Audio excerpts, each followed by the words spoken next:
Los escándalos de corrupción esta semana desvelan un clima de corrupción generalizado en Albany y rozan de paso una vez más al Consejo Municipal. Y es que después de ser enviados a prisión Miguel Martínez, Irán Monserrate y Larry Seabrook, ahora es Dan Halloran el concejal que enfrenta acusaciones de mal uso de dinero público, como a través de los llamados fondos discrecionales, dineros que reparten los miembros del Consejo a organizaciones sin fines de lucro en sus distritos. Hace 3 años se reformó el proceso y se añadió más transparencia.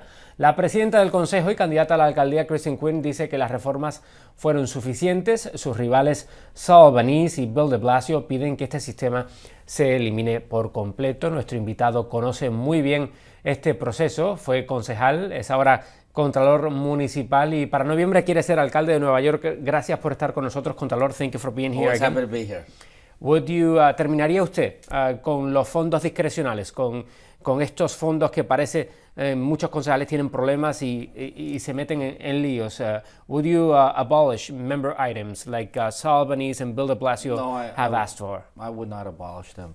I think they're part of the regular budget process, and without these member items or discretionary funds, there are many organizations, community-based organizations in the communities, which would not be able to compete on a citywide level RFP. And I believe that includes many of the organizations in our immigrant communities who just don't necessarily have the background or the overhead structure to be able to compete against the bigger organizations. Pero hay personas que dicen, bueno, ¿por qué no hacerlo de manera diferente en lugar de darle ese poder único a cada concejal? ¿Por qué no cambiar el sistema en lugar de que sean los concejales individualmente los que decidan dónde van esos fondos? There are some people that say that why not reforming the process? I certainly am in favor of reforming the process. The reform process has to look at the member items or the discretionary funds much more closely, bring greater transparency into both the decision making as well as the overall flow of the funds. But I have always emphasized that member items or discretionary funds are essentially no-bid contracts because there's still a contract between the city and the organization that gets the funds. It's just that the organization doesn't compete for the funds. The council member decides which organizations should get the funds. It's no different than the Department of Education or the Economic Development Corporation giving out their no-bid contracts, except the totality of the no-bid contracts under the Department of Education and the EDC are far greater than the totality of council member discretionary funds. So we should reform that whole process, bring far greater transparency to ensure that this kind of criminality cannot happen. But let's not limit that to just the member items. We have to look at all city no-bid contracts. ¿Piensa entonces que los concejales deben mantener ese control, esa capacidad de decisión para decir dónde van esos fondos? Do you think that they should keep? There are elected officials, and elected legislators are responsible primarily under the United States system of the power of the purse, meaning the budgetary powers. And this has been done in Congress, it's done in the state legislature, it's been done in the city council. Now, again, I believe that there needs to be far greater transparency and reforms. Pero ya no existen en Washington y ya no existen en Albany. Well, in Albany, because of the budget constraints in recent years, but for a long time they certainly did, and it looks like some of it is starting to come back. In Washington, also there are budget constraints, but I think there are stronger reforms in Washington. Again, we have organizations in the city that rely on these funds, and we're not talking big dollars here. We're not talking millions of dollars. Bueno, pero estamos hablando, por ejemplo, en el 2009 tenemos que quizá $500,000 que usted repartió en fondos a organizaciones de su distrito en el último año que estuvo como concejal. We're talking about $500,000 basically that you gave out to organizations in your district in That's 2009, right. Your last year as city council member. Yes. Don't you think that that's a lot of money when we talk about quizá estamos hablando de políticos que se están vendiendo por $10,000, $20,000. We're talking about politicians that are selling themselves for like $20,000, $10,000. I don't think there's. I think it's obviously what's happened in recent days with elected officials in Queens and the Bronx are very upsetting to people, myself included. You know, this is if the allegations are true, this is absolutely terrible, a terrible betrayal of the public's trust. I believe that most elected officials in the city and the state are trying to do the best they can as public servants. I pride myself, I did not come from a background in politics. I had a regular job in the private sector for many years before deciding that I wanted to give something back to New York City, and I ran for office. I'm very, very proud of my record as a member of the City Council for 8 years, and now for the last 3 years as Comptroller. And I hope to be mayor of this city because I want to give something back and do the right thing. But there are always going to be accusations and innuendos and insinuations. In the case of the discretionary funds, elected officials often understand what's happening in their districts more so than a big city agency can. I have a new senior center that doesn't get any support, and yet they cater primarily to a South Asian community that is vegetarian only. It's a senior center that is the only center in the city to provide vegetarian meals. And yet it was so difficult for them to get funds from the city. So as a council member, you try to help them. You're not talking about giving $500,000 to any organization. The totality of that $500,000 is spread across dozens and dozens of organizations. So you're just trying to give them some support so that they can continue to do the right thing. Para terminar este tema, ¿piensa usted que la presidenta del Consejo, Christine Quinn, ha hecho un buen trabajo en reformar este sistema? Porque se reformó en el 2010, hace unos años, después de los últimos escándalos. I don't think she went far enough. I think that the reforms that she enacted in 2008, I was very critical of, because I felt that much of the reforms was just some kind of political backtracking to diffuse some of the pressure that was put on her, but it didn't amount to some real reforms. What we do need are real reforms in terms of how the organizations are chosen, what the organization has done in the past, some documentation of the events or the kinds of activities that the organization uses that money for. Desde hace casi un año, todos los analistas políticos han dado por muerta su candidatura a la alcaldía. Yes, I know. I'm dead. I can't run for anything. Hace 2 semanas usted anunció formalmente la candidatura. Usted no piensa parar esta candidatura a la alcaldía. You don't think about stopping this candidacy. It doesn't go through your mind. Obviously not. I proudly announced that I'm running for mayor of New York City a couple of weeks ago. I wish I had been able to talk with you, but you were out of town. Nonetheless, I'm happy to have this opportunity. I have, as I've said before, I have had the privilege of serving in the City Council for 8 years. Now in my 4th year as City Comptroller. As an immigrant growing up here in New York City, I never dreamed that I would ever run for office. It was not on my mind. And especially as an Asian immigrant, there were no Asian elected officials. So I never thought about it. But after working in the private sector for many years and seeing how things were not quite right in city government, I figured instead of just complaining about everything, which I was pretty good at, I'm a good complainer, I decided to do something about it. And so that's why I ran for office. I was proud to introduce as my first bill in the City Council, a bill that would require key agencies, key city agencies, to stop discriminating against people who don't speak English well. Because everybody says New York City is the capital of the world. No one ever says New York City is the capital of the English-speaking world.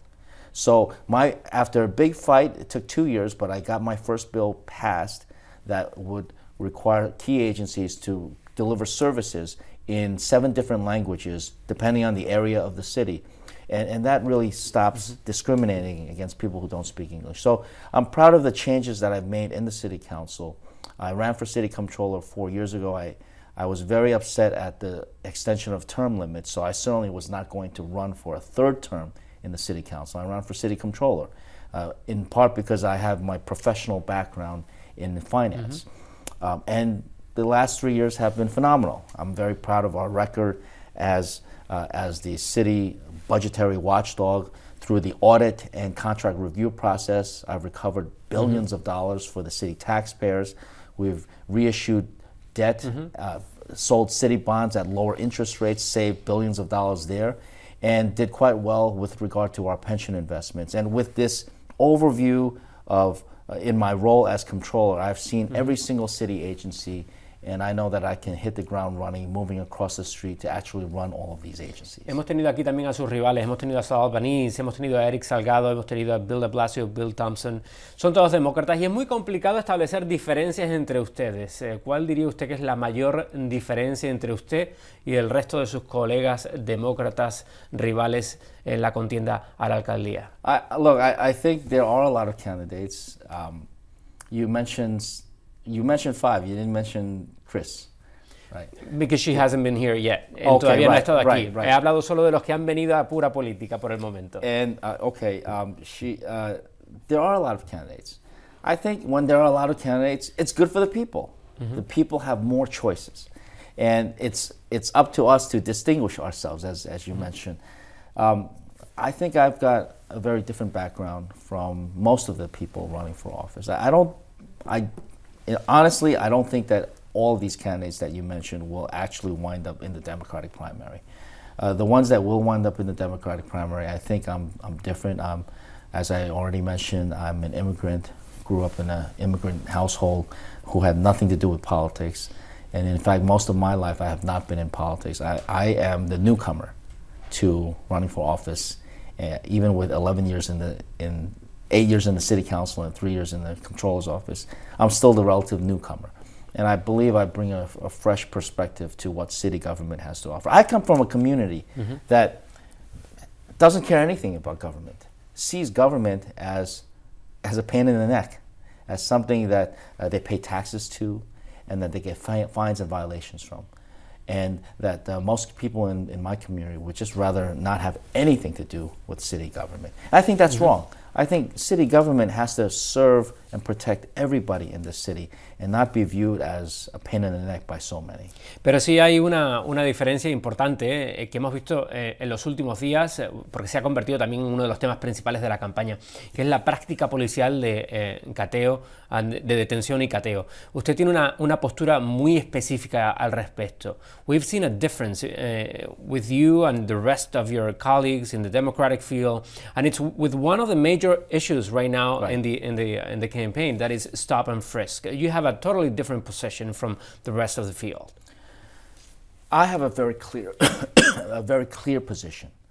I don't think stop and frisk works. I think stop and frisk makes it less safe for everybody. Why? Because the stop and frisk, the fact that so many people are being stopped, and almost all of whom have done nothing wrong, it creates so much distrust between the community and the police that the community stops communicating with the police have a more difficult time doing their job. It makes everybody less safe. Then we understand that it takes a huge amount of money and police resource to stop hundreds of thousands of people, almost all of whom are innocent of anything. And yet other cities have seen reductions in their crime levels by adopting strategies other than stop and frisk. For example, focused deterrence, where the police communicate and partner with community leaders and who generally know where the worst elements in their community are. And the police target their resources on these criminal or suspected criminal elements, and that way they actually get the bad guys, instead of assuming that everybody's a bad guy and finding out that almost only a small percentage of the people are indeed bad. It is also, as an immigrant, my family has always had a concept of what America is. And I just have to be honest. When you read reports of 685,000 people, or even last year, 533,000 people being stopped and frisked, and only 9 out of 10, almost everybody, has done nothing, absolutely nothing wrong. You can't even give them a ticket.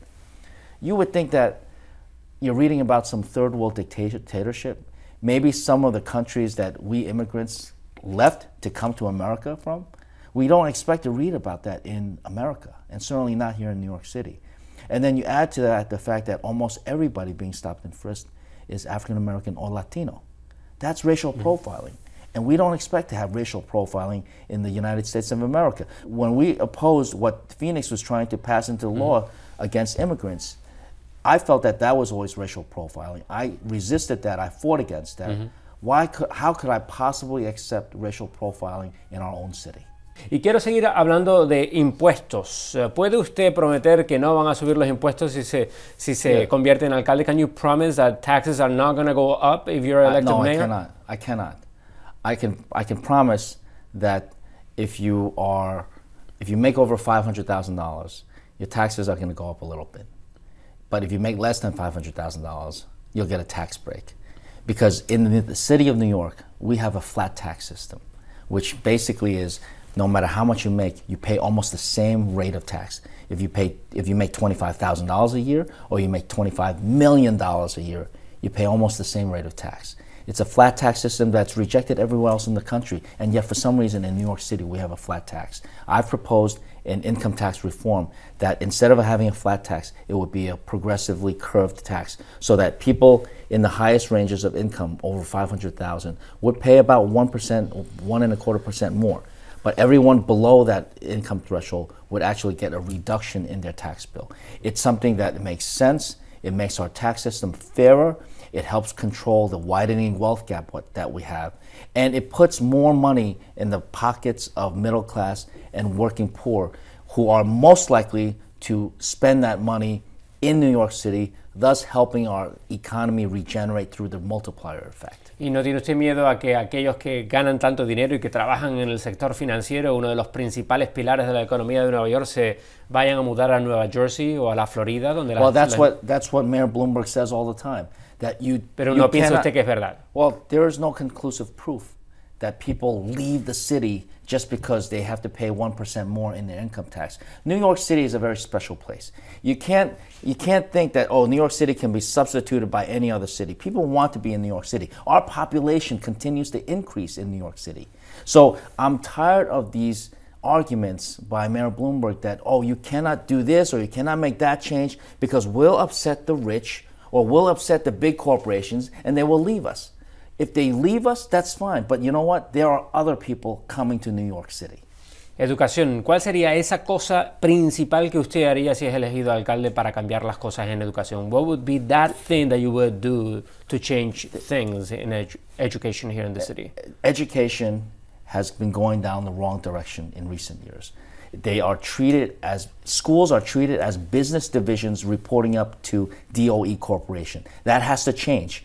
I want to bring back the learning environment in our schools. That means a lesser emphasis on the high stakes once a year exams, more trust on the part of teachers to teach and trusting principals to lead, and not always issuing all these dictates and mandates from the Department of Education coming down to these schools, and then the schools having to constantly report numbers and statistics back up. And if the statistics are no good, then the school or that business division gets shut down or merged with another. You know, I don't believe in all these co-locations that are occurring. I don't believe in closing schools down, especially if they've been around for 100 years and they've had cycles of ups and downs.